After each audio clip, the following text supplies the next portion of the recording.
You know, in Matthew 17:4, during the Transfiguration, Peter said, "Lord, it's good for us to be here." And that's just exactly the way that my wife Dina and I feel this evening. It really, truly is good to be here, and I thank you so much for having me. Each time I come before an audience such as yourself, I have a personal goal. And that goal is to touch just at least one person in the audience with a life-changing perception. A life-changing perception that can help that person to live a happier, a healthier, a more peaceful and more productive life than ever before. I feel that Father, said, well, we don't have too many people. If we got 10, then that's quite a bit. I said, Father, I don't care if one shows up. That's the one that God wanted there, and that's okay with me. I feel that what I want to share with you this evening is very important, and to take some of this home, what's for you and what isn't for you, you could just throw it in the trash can as you leave here. But I do clinical hypnotherapy in Slidell. I've been doing it for the last 15 years. I work with people to stop smoking, stress, anxiety, depression, fears, and phobias, and many other things. And I've seen miraculous results that take place because I do bring God into all of my sessions. It doesn't matter what religion you are. Everyone has heard of the Holy Trinity, the Father, the Son, and the Holy Spirit. And I think we also, as humans, are made up of a trinity, which is our body, just this physical part of us, and our mind, which is the mental, the emotional part of us, and our spirit, which is our own spirituality. And if one of those three are out of balance, it's going to affect the other two in some way. And all I do is that I just work with helping to bring this human trinity into balance with the Holy Trinity, to make that holy encounter, to help that person to be able to see things different than they've looked at them before. Tonight I'm going to share with you the third part of this Trinity, which is the Spirit, because this is the main part. When this is in balance, when this is in connection, you start seeing miraculous things take place that you didn't even consciously would be aware of. But before we get started, I'm going to just ask you to close your eyes for a moment. And I just want you to think about what I'm sharing with you and just sort of kind of go along with it. Use your imagination, think about it, just pretend it. But just close your eyes a moment now. And I want you to use your imagination. I want you to imagine a tower, tall, with thick stone walls. And at the top of this tower is a prison cell. It's dark within the cell. And the only light coming in is from a small window covered with iron bars. Imprisoned in this cell is a child with shackles on its legs and both arms. The child can climb to the window and see out, but the bars and the chains restrict them from going any further. The child looks out of the window with longing eyes and longing heart. For there before him or her is a green valley that seems to go on forever, and the blue sky is boundless. The child longs to be free, to soar high above the green fields, weightless and unburdened and free. The child knows that something else exists beyond the horizon, but he can't go any further because he's bound. And the child's name is Spirit. Is your spirit in bondage?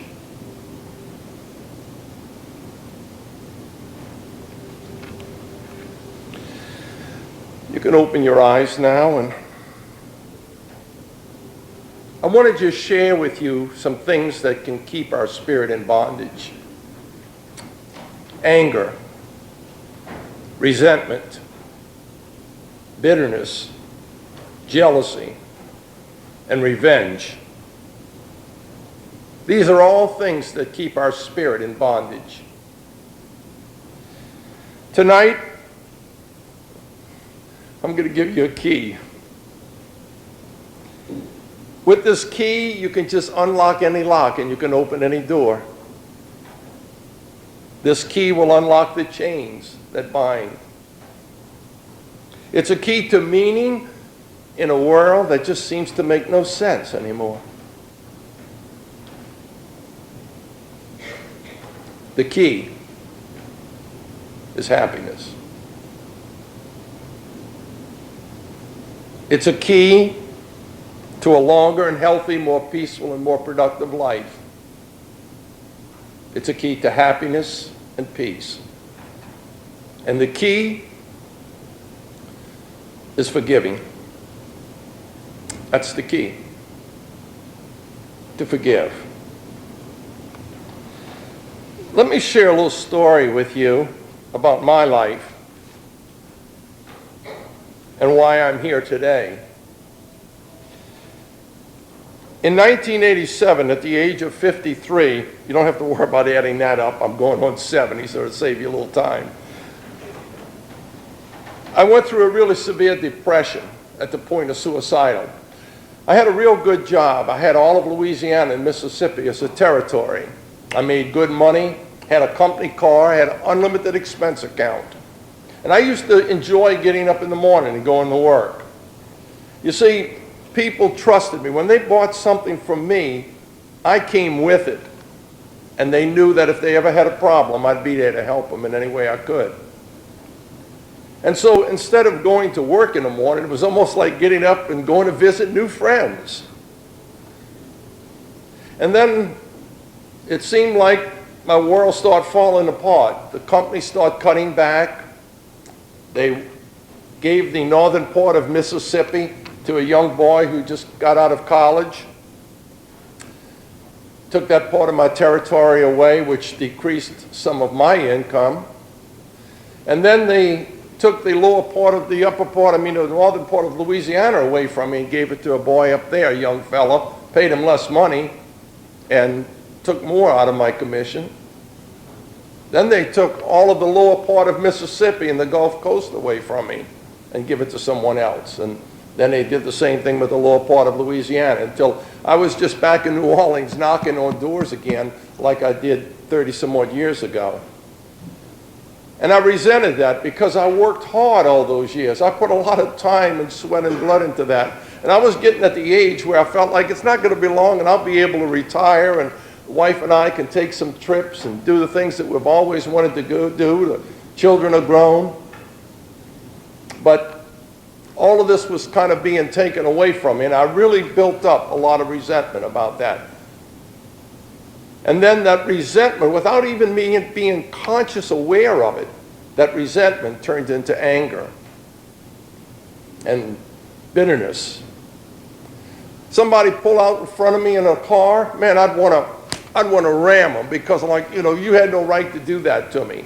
In fact, I was even thinking about buying an old truck, and welding a railroad bumper on it so when they pulled out in front of me, I could let them have it. I'd be in a right, but I'd show them a lesson. And that's the anger and the resentment and the bitterness and all that was going on in my heart. And the strange thing about it is I didn't realize what was happening. And as time went on there, it got even worse. Had an argument with my neighbor, and it's just one thing on top of the other. It kept snowballing.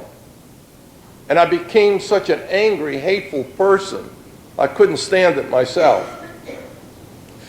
One day I went and called on a customer in the morning. I began to cry, and I didn't know why I was crying, so I left the customer's place before I even got out the car, and I went to Shoney's and I got a cup of coffee and went into the dressing room and washed my face and got my composure together and drove back over there. And as soon as I got out there again, I stopped the car and I started crying again. So I just decided to come home. And the whole way home I was crying pitifully because it was like I knew what I was doing, but like I had no control over it. I was even looking out the window to see if anybody was looking at me because I was crying like a child that lost a parent or something. And I couldn't stop it. And I got home, and my wife, Dina, she said, "What's wrong with you?" And I said, "I don't know." I said, "I just feel so depressed, and I just feel so stressed out." And she said, "Well, why don't you go to bed and rest?" She said, "You just need some rest. You've been, doing a lot of things." And she said, "Just go ahead and lay down a while and get you some rest," which I did. But from there on, it went downhill. I spent 3 weeks in that bedroom. I couldn't go to work. I had the blinds closed. I didn't want no light coming in. I didn't want anybody coming to see me. That's the last thing, because some people would come and say, "Louis, gee whiz, you shouldn't feel that way, You got a beautiful wife and a nice home and a nice job and nice..." I knew all that. That even made me feel worse because I knew they didn't understand me. And I didn't think anybody understood or knew how I felt. And then after about 3 weeks in the bed there, my wife came in one evening and she said, "Honey, why don't you come on out in the kitchen?" She said, "I'll fix something for you to eat. Let's just sit down and talk." And I told her, I said, "Dina, just get out of here and let me alone, will you?" And she went outside and closed the door, and I heard her crying pitifully in the hallway. And I went out in the hallway with a lot of anger. It was like, "Why are you crying? I'm the one that's hurting. Just why are you crying?" And she said, she says, "I love you so much, but I just don't know what to do for you." I knew something was wrong with me, but I didn't know what it was. So I told her, I said, "I need some help." So we went and checked in to the psychiatric hospital at North Shore. And I spent like about 3 weeks in that place. As I was in there, they wouldn't let me alone because even if I went out in the courtyard, somebody had to be out there with me. I didn't try to commit suicide, but I was sure thinking of different ways to do it. I couldn't do it in the house because I knew she'd had to live there, and I couldn't leave all of that there. And I was thinking maybe getting on the interstate and crossing the twin span and step down on the gas pedal and hit the embankment. I even said a lot of times, I'm going to count from 1 to 3, and when I reach the number 3, I'm going to pull the steering wheel and hit the embankment. If the impact doesn't kill me, I know I'll go over into the water and I'll drown. They'll think it was an accident, and so she'll get, the insurance money and all. It was only through the grace of God I didn't do it.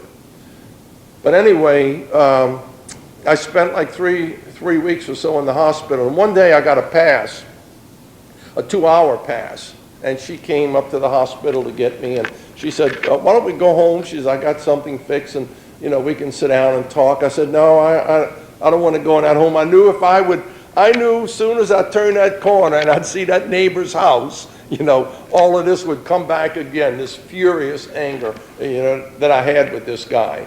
He had no right to do these things to me.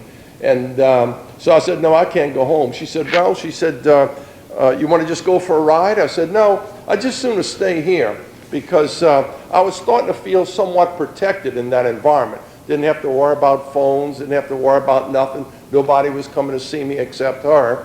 And that was only for maybe 45 minutes or so once a day. And so I didn't have to put up with all this stuff out there.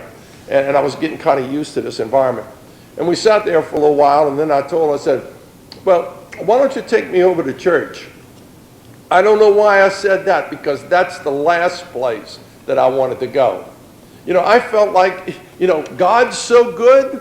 Well, then why is he letting all this stuff happen to me? I didn't deserve none of this.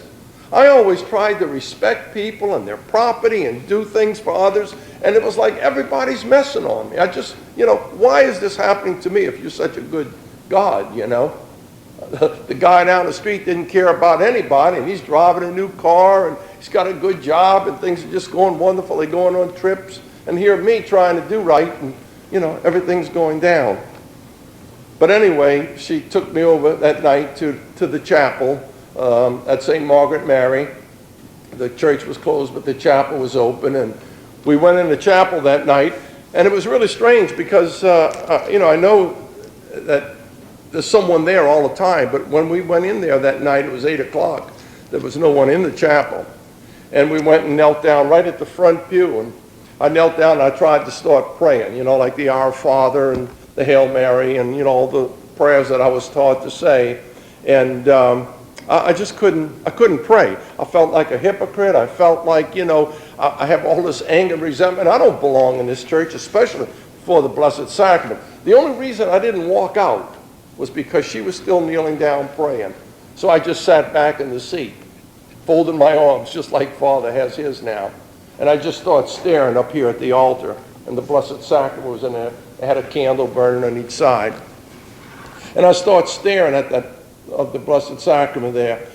And all of a sudden, it was like, this fast-forward tape that was running in my mind about do this, and why did that person do that, and you should have done this to him, and I wouldn't have taken that, and all that kind of fast-forward tape.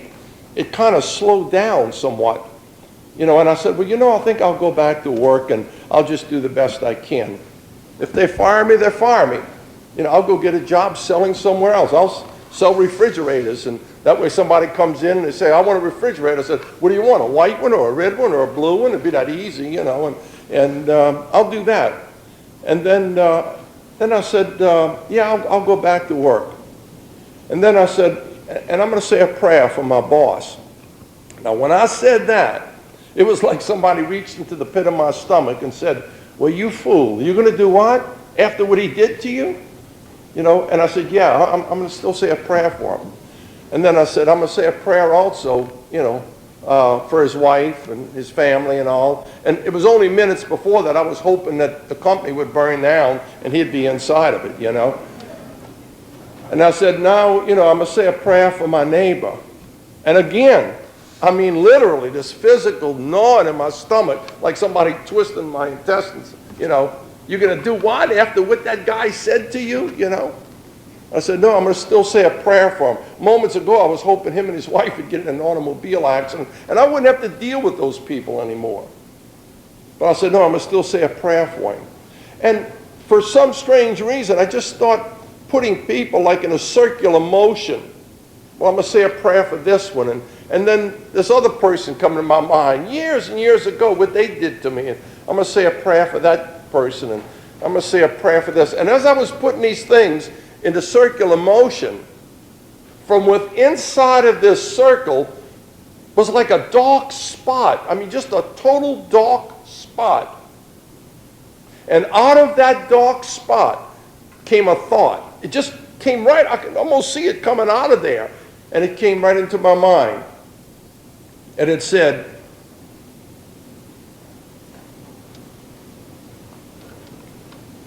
do it for me. And at that instant, the anger, the hatred, the resentment, the bitterness, the jealousy, and the revenge was completely gone. The depression was totally gone. I've experienced a peace that I could never explain until this day at that moment. And I began to cry, and my wife said, what happened? And I told her, she said, well, what did you do? I said, Dean, I didn't do anything. I don't know. It just like something just lifted off of me. I said, I feel great. I feel wonderful. And when I went in the hospital there, when I first went in, they ran tests on me, and they found out that I had a chemical imbalance, and that's what caused the depression. They put me on some medications that had some side effects, weren't too good, and finally they got me on another medication, and said it'd be about 30 days before it would get into my system, I'd have to stay on medication all my life. Well, anyway, I knew I was well. I knew. I couldn't explain what happened, but I knew I was okay. So I went back that night, I told the nurse, I said, look, I'm all right now. What do I have to do to get out of here? And I told her the story. She said, well, I think you better talk to your psychiatrist about that. So the next morning when he came in, I told him the story. He thought I was really nuts then. Thought he was going to double a dose of medication. But it was only about 3 or 4 days later, because he told me, he said, well, we can't let you go He said, because we'd have to run tests on you again. He said, because you still could be in danger to yourself or to someone else. And I said, well, do whatever you got to do. And he ran the test, and all the chemicals were back in balance. And I never did go on any medication. And you see, when that happened that night, there was something else that was almost like attached to it. I knew at that moment that I had to do something to help people. Didn't know what it was, but I knew that I had to do something to help others. And then just as time went on, and God just seemed to put people in my life, got me from one level to the other, and here I am today. Years ago, I didn't know anything about hypnosis or hypnotherapist. I couldn't even spell it, and here I is one today, you know. But it's not the hypnosis that does it. It's helping a person to get into that relaxing state, to cut down on some of this mind chatter that goes on, that says you can't do it, or you're going to always be this way, or look what that guy did to you. How can you forgive him after what he or she did to you? It cuts down on that mind chatter from that conscious analytical mind, and it helps the person to make that spiritual connection. And that's where the miraculous things take place. I can't stress enough the awesome power of forgiveness. Forgiveness, it's ongoing. I'm just a work in progress. That's all I am. It's constantly ongoing. It's like driving back in the back of an old lady that's doing 20 miles an hour at a 40-mile zone. Or it's like the guy that pulls out in front of you and has the audacity to give you the finger. It's a constant, ongoing process that you have to go through. And it may not always be easy to forgive. I know, because I myself experienced that in a battle. And I still experience it. But at least I'm conscious of it now, and I'm able to continue doing it. And the more you do it, the easier it becomes, believe me. See, I didn't deserve all the things that happened to me. I didn't deserve what the people said about me or did to me. So I felt like, why should I let them off the hook by forgiving them or saying I'm sorry? But not realizing it, I left myself off the hook by doing that, by forgiving. Remember, the choice for happiness is up to us. We're the ones that have to make that choice. We're the ones that have to be willing to let it go. Now, when I say willing to let it go, I'm not speaking about willpower. I'm speaking about the free will that God gave us. That is the most powerful thing that we have. It is so powerful, God himself will not interfere with that. So you could pray all you want and say, God, please take this away from me. And God is saying, let it go, and I'll take it. We have to be willing to let these things go. In Matthew 26:39, Jesus said, Father, if it's possible to let this cup pass from me, please let it be so. In other words, there was this inner battle that was going on with him too at that moment. And a little while later, he prayed again, and he said, Father, if it is not possible that this cup pass without me drinking it, then your will be done. He turned it all over at that moment to God the Father, and he let it go. He ended that battle right then and there. And it's hard for us to comprehend forgiveness, because forgiveness, you say, well, maybe I could forgive that person what they did. I mean, after all, it was only one time. So forgiving a person sometime, one time, that's not too hard. Anybody can forgive someone one time. But, when the pain and hurt continues and we begin to say, well, how long do I have to put up with this? I mean, this guy did that or she did that over and over to me. How long do I have to tolerate this? And sure, then anger and resentment comes in there if you don't watch it. In Matthew 21:22, Peter approaches Jesus. I like this part of Scripture, because I could pretty much relate to Peter. And he asked Peter, Peter asked him, he said, Lord, if my brother sins against me, how often should I forgive him? As many as 7 times? See, Peter wanted the number. 7 times, I could probably handle that. But Jesus says, no, 70 times 7. That probably blew Peter's mind. 70 times 7. You can almost see him, oh, I don't know if I can do that. It's hard to forgive, but it's the only thing that we can do. The only single thing we can do to set our spirit free. And it's really hard for any other type of healing to take place if there's anger or resentment or bitterness or revenge that's in your heart. But once you're able to let it go and be able to forgive, and you don't have to go knock on a person's door that offended you and say, look, I'm really sorry, and get down on your hands and knees. No, you just need to do it here and here. And then you'll see miraculous things start happening.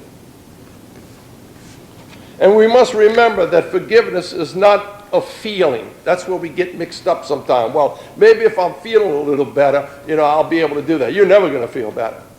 Forgiveness is not a feeling. Forgiveness is an act of your will.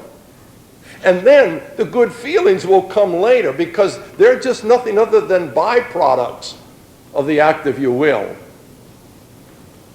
It's a choice. It's your choice. You see, I realize now that night in the chapel before the Blessed Sacrament when I was healed, I realize now that I was forgiving people in my own crude way, but that's what was happening. I was able to forgive them through the grace of God. Even though I still had all of this, and it's not in my stomach, and you fool, you're going to do that, I was still somewhere on another level willing to let it go. I suffered enough. I didn't want that anymore. I was ready to let it go. And that's when I allowed God to come in and take it. You have to let it go.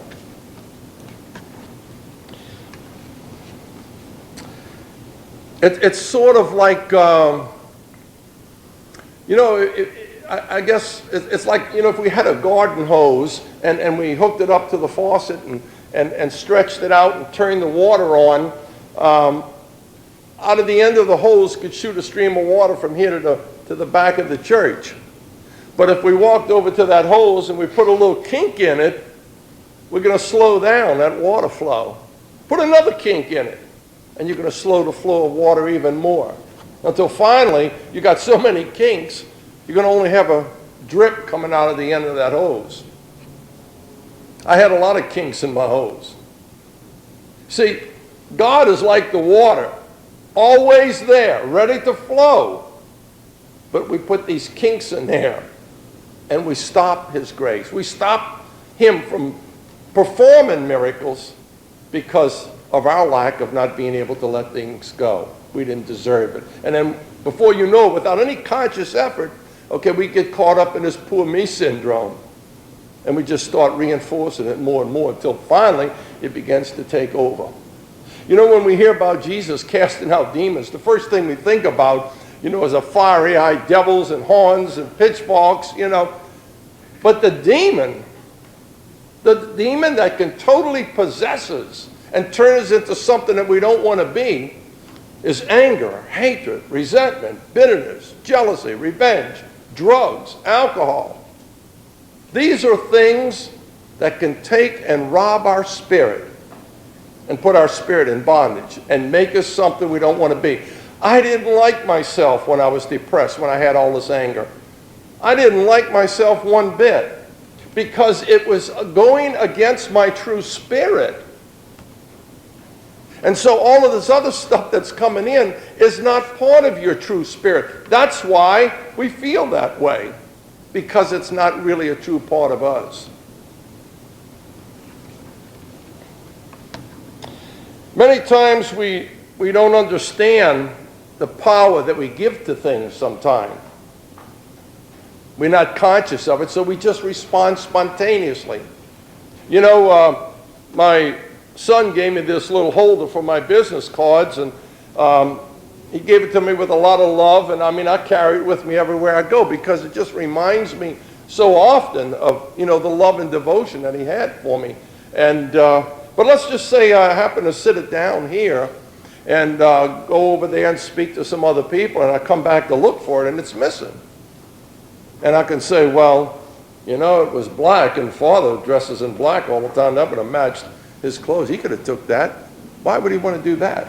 Or that other lady, she had a large purse. She could have come by and put that in a purse. Why would somebody do that? That had no meaning or value to them. Why would they do something like that to me? Why would they take that from me? And you see the power now that you begin to give this, and how you build up this anger and resentment and bitterness. But when you become conscious of this evil spirit trying to take you over, it's like you stop it and you say, well, maybe whoever took it maybe needed it more than I did. And then you left it go. You didn't give it the power that it needed for it to manifest itself into something that can control you and turn you into something you really don't want to be. It's the same as the law of the echo, or the old cliche, what goes around comes around. You know the law of the echo? If you stand on top of a mountain and you holler down in a valley, I love you. And that's going to come back at you over and over and over again. But if you stand up there and you holler, I hate you, that's going to come back also over and over again. And many times we don't realize this, what goes around comes around type thing. We start picking up this without any conscious awareness, and we let it turn us into something we don't want to be. Paul says in Corinthians, whatever you sow, you'll reap. Now, remember this. Whatever you sow, that's like what seeds are you planting up here in this rich, fertile soil that has the power to manifest it? I was planting seeds of resentment, anger, bitterness, jealousy, revenge, hatefulness. That's the seeds that I was planting. That's like if you plant a seed of corn. You can't expect a cucumber to come up. So when you're planting these seeds of all this resentment and anger, this is the same thing that you're going to start manifesting into a reality. It's almost like a self-fulfilling prophecy. Another part of Scripture says, as a man thinketh, so he shall be. Listen to that. As you think, what are your thoughts about? Are there what this neighbor did to you or what that person did to you? Because if that's what it is, that's what you're going to be, an angry, hateful, mean person. Not realizing the power that you're giving it. But I think the light of the tunnel, I think it's written in Romans, it says you can be transformed by the renewal of your mind. Now what that means is you can renew your mind with more pleasant thoughts, thoughts of forgiveness and letting it go. And like I said, you may still have this battle going on. You may still have this physical feeling because forgiveness is not a feeling. But once you've made that conscious choice to do it, then you'll start seeing the results come forth. We have a choice. Do you want to be bitter or do you want to get better? Sometime you may want to ask yourself a question. Do you want to be right or do you want to be happy? And make a conscious choice what you want to be.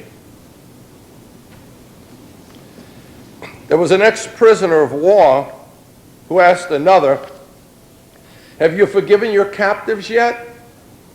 And the second one replied, no, never. I could never do that. And the other turned around and he said, well, then it seems like they still have you in prison, don't they? And it's true.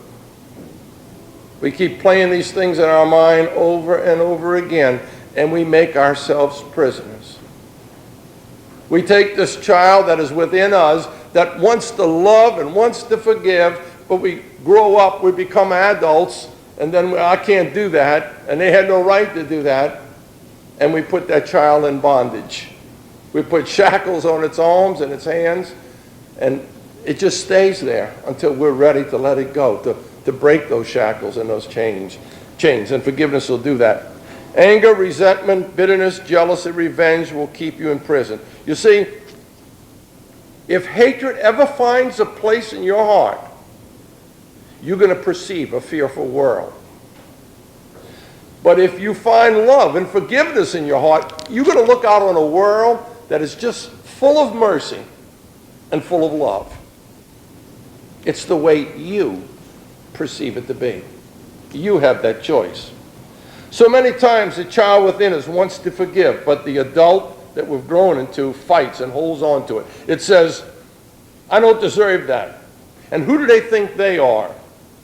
They had no right to do that. It's not fair at all to me. The adult says, it's not right. And I'm not going to let them get by with it. I'm not going to let them off the hook. I'm going to show them. And without even realizing it, we put more and more chains and shackles on our spirit. And as long as we keep that mindset, and that's how long the spirit will be kept in prison, in bondage. It's only till we make a conscious choice to let it go that God can come in and take it. And when I say he comes in and takes it, he will take it. But a half hour from now, we can't go back and say, Jesus, I don't think you're doing a good job with it, so can you give it to me back again and let me dwell on it a little bit more? Maybe I could do a better job than you. No, when we put it in his hands, we got to let it there. So that if that thought of that person or that thing comes back in our mind, we can say, you have it, brother. Don't belong to me anymore. You take care of it. And then we're able to let it go. And I can assure you, when that happens, you're going to see miraculous things happen in your life. I don't think it's going to be very long, because the way I understand the mind-body-spirit connection, I don't think it's going to be very long that you're going to go to your physician and you're going to tell him, you know, doc, I've been having this terrible pain in my neck. And he's going to say, have you forgiven your neighbor? Because it does have an effect on our physical body. It does have an effect. It can weaken the immune system and set you up for some illness, sickness, or disease.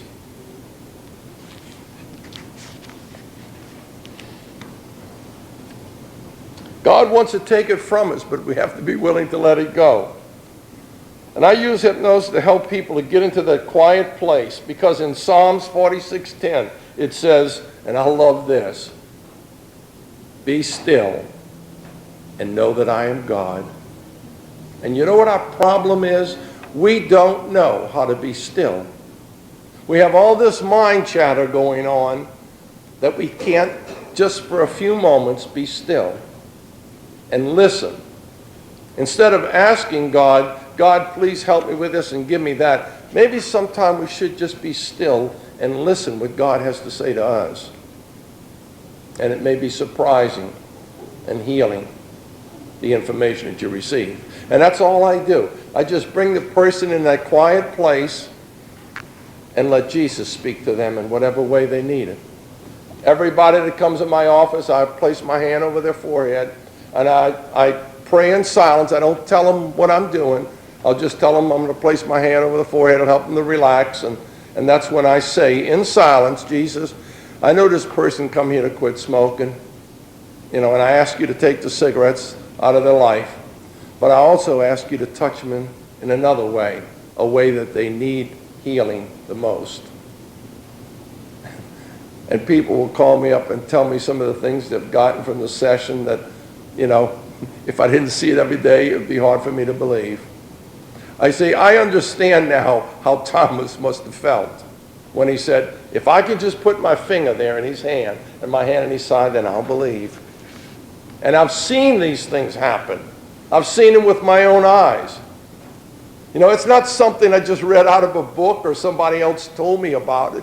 I've seen these things happen with my own eyes. So when I speak, I can speak with authority because I've seen it happen. I see Jesus healing today the same way as he did 2,000 years ago, when we're ready to be willing to let these things go. Father was talking about the geode a little earlier, that I gave him. And I tell people about this because it's a good example for them to see. The inside of the geode is just beautiful. And the unique thing about a geode, they're all different. They're different colors, they're different shapes, it's just gorgeous. And we are too. We are different, unique, one of a kind. And I think probably one of the most profound statements that I could ever attribute to Jesus in the whole New Testament is the kingdom of God is within you. Now think about that for a moment. The kingdom of God is within you. That means you are beautiful. That means you're not alone. That means you have all the power and the wisdom that you need to accomplish any goal that you set for yourself. That means you have within you the power to forgive, to let it go. But you have to be willing to do that. That's the power that God gave each and every one of us, the power of our free will. The healing grace of God can come to a quiet mind. And that's why in meditation is so important. And that's why I developed some of the meditation tapes on Bible scriptures like Calming of a Storm and The Rich Man and Blessing of the Children and The Passion.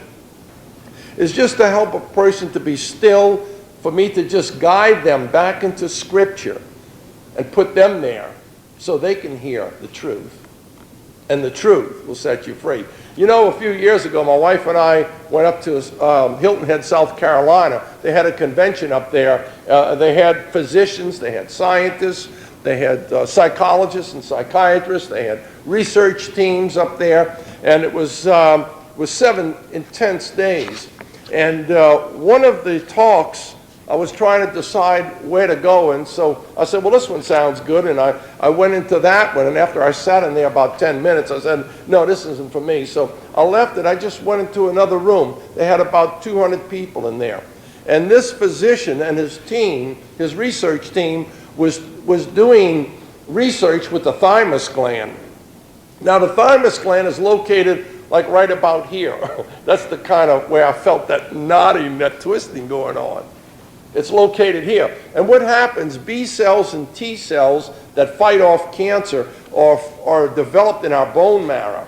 And then it transports itself through the bloodstream and it comes to the thymus gland. The thymus gland is sort of like a hangout.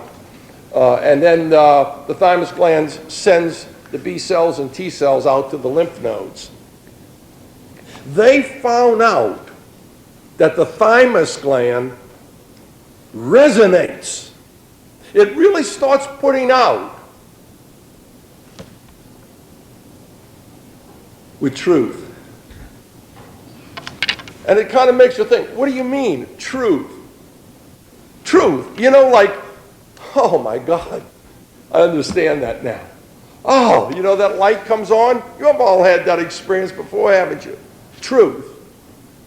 And after they were finished speaking, he asked if there were any questions. And I was sitting up in the front, and I raised my hand, so he invited me up on the stage. I said, well, I don't have any questions. But I said, I do have a comment. Over 2,000 years ago, a guy by the name of Jesus once said, the truth will set you free. Think he was talking about the thymus gland too? Sure he was. He understood how our body functioned. The truth will set you free.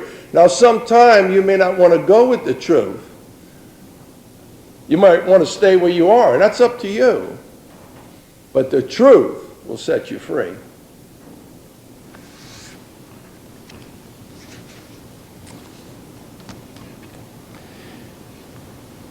If the mind becomes at war against itself, like with anger, hatred, resentment, bitterness, jealousy, and revenge, you're going to always see a fearful world out there. That's going to be your perception.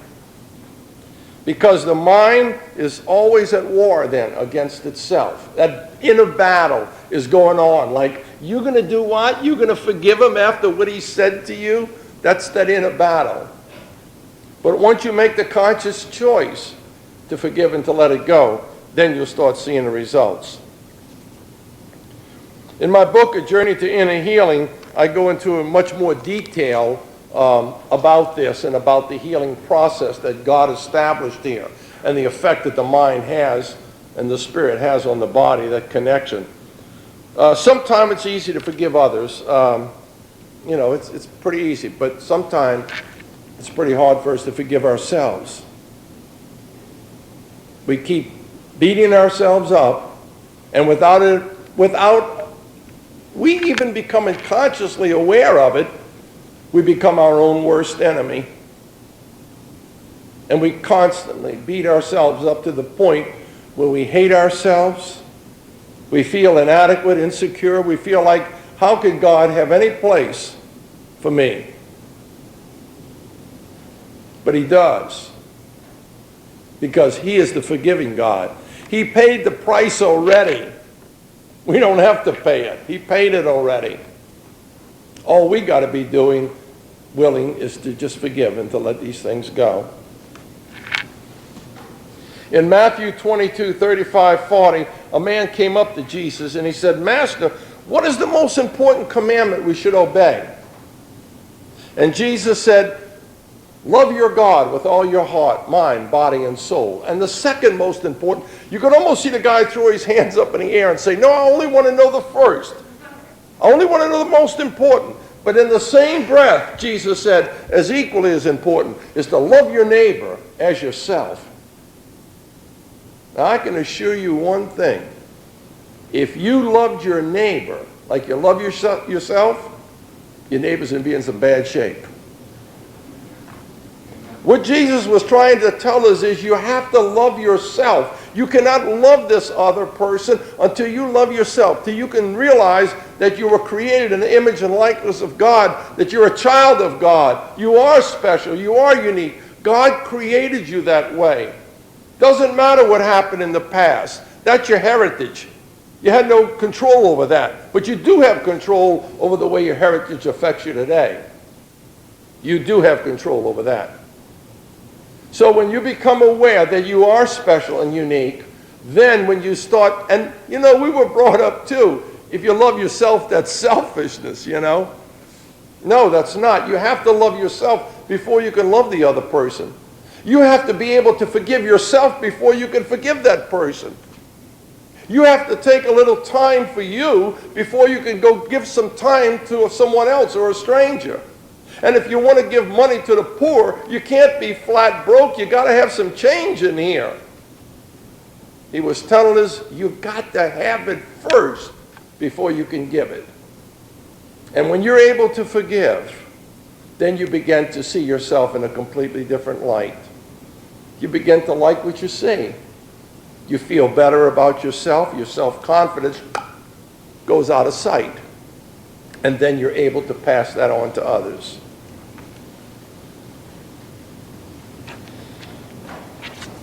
That's what the Apostle Paul meant when he said that you could be transformed by the renewal of your mind, by just changing that thought process.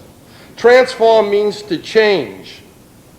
Change is a metamorphosis. Metamorphosis is a Greek word meaning transform.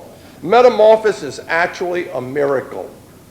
Because a worm becomes a butterfly, and it's not just the change in the appearance, but biologists tell us that it's actually a complete change, that the tissue of the worm completely dissolves and becomes a new creature. And with forgiveness, that old person, that hateful, that mean person, totally, completely dissolves and becomes a new creature of love and forgiveness. I pray that my time here tonight will help to transform maybe just one of you, to help you in some sort of a way to see things different, to be able to understand the power that God gave you, which is your free will. Unresolved anger is going to keep your spirit in bondage and make you lose your identity. It'll turn you into something that you don't want to be. And like I said, anger is like a pill. It only affects the one that takes it.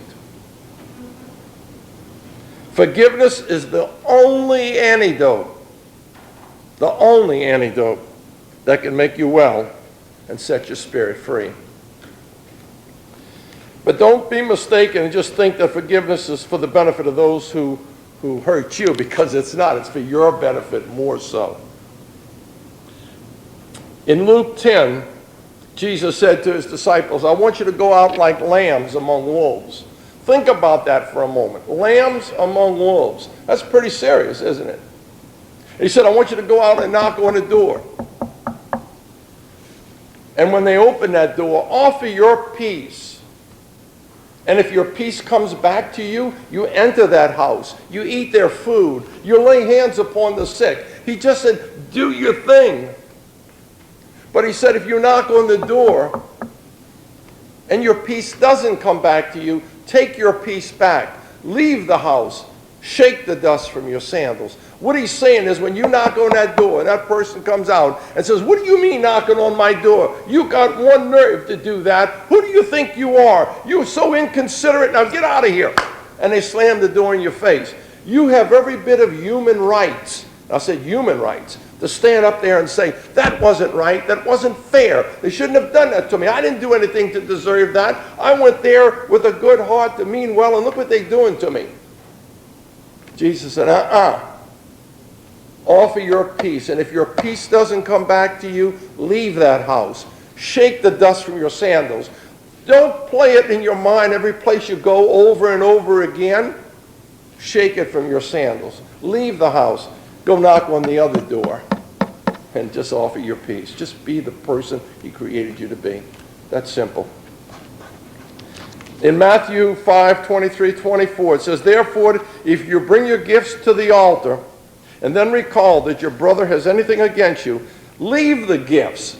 Now, the gifts are important, but they're not as important as leaving the gifts there and first go and reconcile with your brother and then come back and offer your gifts.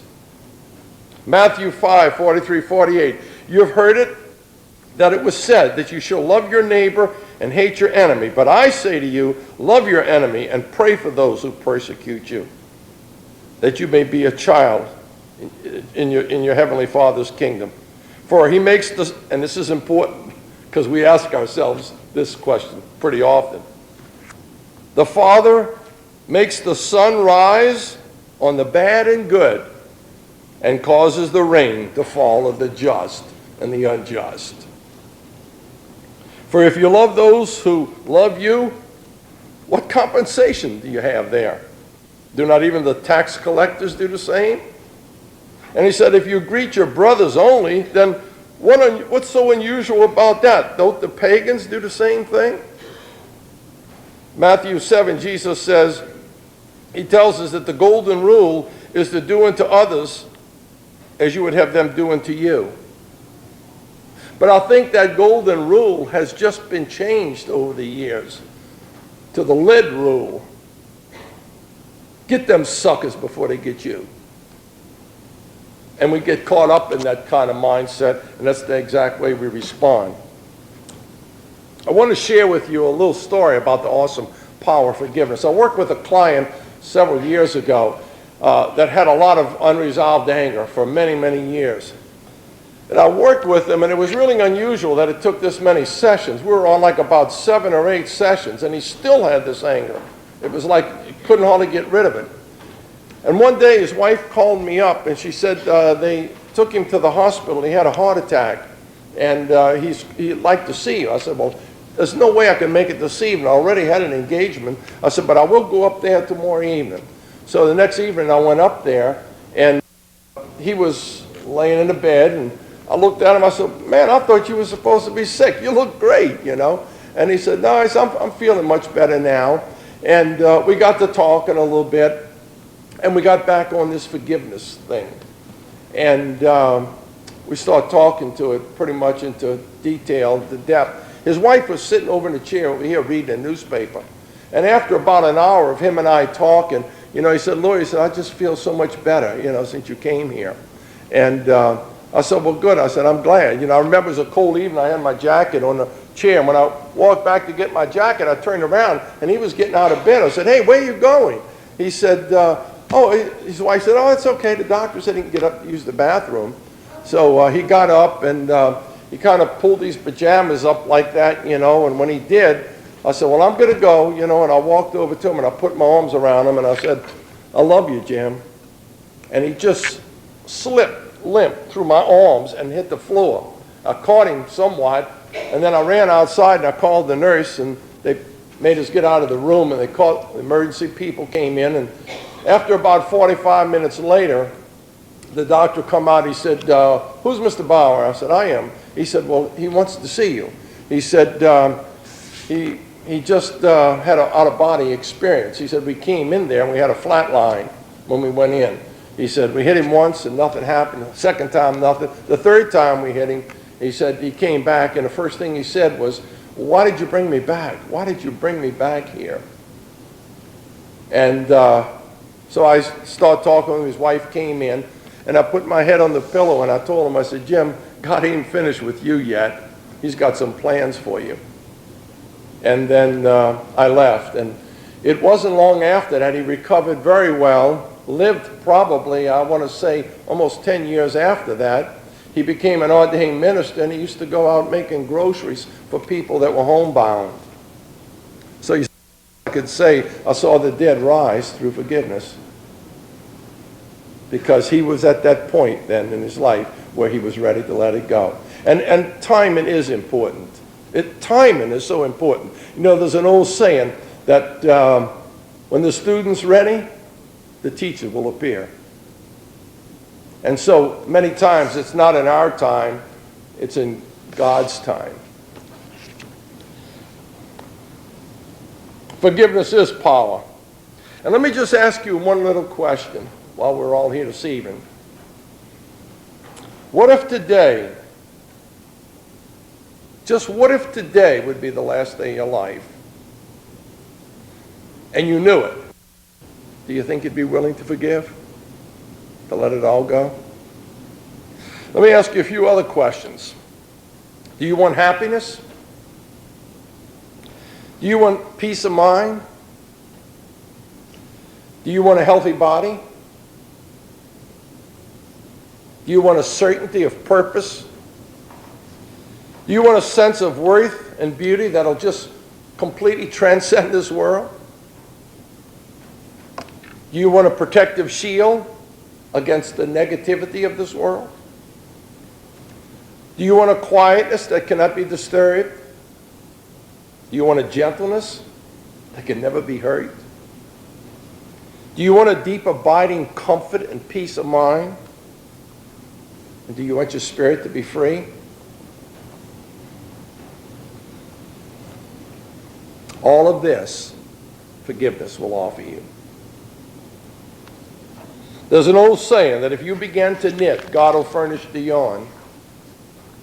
And in many cases, it may seem hard to forgive, but if you make that decision, God will do the rest. You don't have to be concerned about that. In Exodus 3, 4, and 5, it says, when God saw Moses, he called out to Moses from the burning bush. And he said, Moses, Moses. And Moses answered, here I am.